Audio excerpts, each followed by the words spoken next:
Avançando para a lição da terça-feira, que tem como título a história de Sodoma e Gomorra, o autor utiliza o capítulo 2 da segunda carta de Pedro. Estudamos aqui, vimos um verso do capítulo 3, agora do capítulo 2. Eu vou pedir para a produção colocar aí o verso 6, por favor, do capítulo 2 da segunda carta de Pedro, que diz assim: E reduzindo a cinzas as cidades de Sodoma e Gomorra, ordenou-as à ruína completa, tendo-as posto como exemplo a quantos venham a viver impiamente. E os versos 7 também, vamos aproveitar. E livrou o justo Ló, afligido pelo procedimento libertino daqueles insubordinados. Então, aqui nesse texto, fica evidente que os fatos que marcaram a destruição de Sodoma e Gomorra são um exemplo para todos nós, não só para aqueles que vivem impiamente, porque isso atesta o fim dos ímpios, mas para nós também temos claro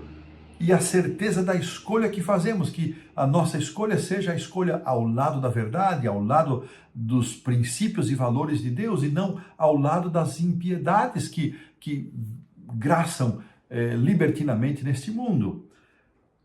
Ainda um texto que me impressionou aqui, indicado pelo autor do livro do profeta Ezequiel, faz uma menção bem interessante para nós refletirmos e pensarmos aqui na nossa profissão de fé. Vou pedir, produção, coloque aí, por favor, Ezequiel 16, verso 47. Diz assim, Ezequiel 16, 47. Todavia, Deus falando por meio do profeta para o seu povo, todavia não só andasse nos seus caminhos, no caminho dos ímpios, das nações vizinhas, nem só fizeste segundo as suas abominações, mas como se isso fora pouco, ainda te corrompeste mais do que elas em todos os teus caminhos. Que coisa impressionante! Deus aqui, por meio do profeta Ezequiel, ele afirma que o seu povo não somente desobedeceu a Deus, não viveu de acordo com seus princípios, seus valores, suas leis, seus estatutos, não só eles imitaram as nações vizinhas, mas eles foram piores, eles foram mais terríveis. Irmãos, que coisa tremenda para pensarmos. A advertência apresentada às pessoas dos últimos dias por meio deste relato de Sodoma e Gomorra é clara. É clara.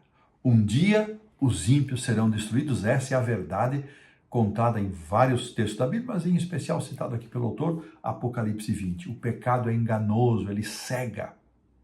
Ele cega para o real estado, faz com que as pessoas fiquem cegas para o seu real estado, o real estado do seu coração, da sua fé, da sua religiosidade, escondem suas transgressões embaixo de uma camada de auto-justificativa, de auto-piedade.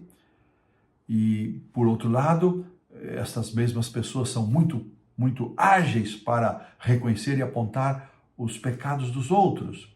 Mas nesse capítulo 16, em que Deus ele menciona quanto amor ele derramou sobre o seu povo, ele também faz essa advertência de que os pecados do seu povo foram piores, mais terríveis do que os pecados das nações vizinhas. Israel se prostituiu, cometeu adultério, descrito aqui nessa linguagem, capítulo 16, verso 41, e o autor nos chama a atenção.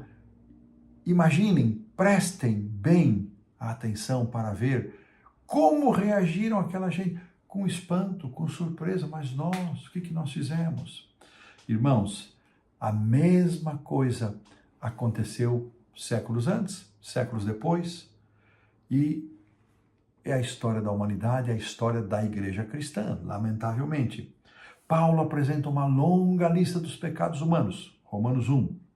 Essa descrição da condição dos gentios não tinha a intenção, diz aqui o autor, de criar um sentimento de superioridade para o povo judeu ou para os cristãos, mas levar o povo de Deus a entender a gravidade do pecado. Não era para se julgarem superiores, melhores, mas para entender a gravidade do pecado. O profeta Natan fez esse papel junto a Davi quando ele pecou, foi só depois de dizer a Davi que ele era aquele homem contra o qual ele estava irado e queria que pagasse por aquela maldade, é que Davi caiu em si. Sabe, irmãos, todas estas coisas registradas, e aqui voltamos ao verso para memorizar, voltamos aqui ao texto de Pedro, estas cenas históricas da destruição de Sodoma e Gomorra estão registradas para que nós entendamos que o pecado tem um fim. Ele terá um fim, ele terá um ponto de encerramento. E nós estaremos de que lado, meus irmãos? De que lado nós estaremos?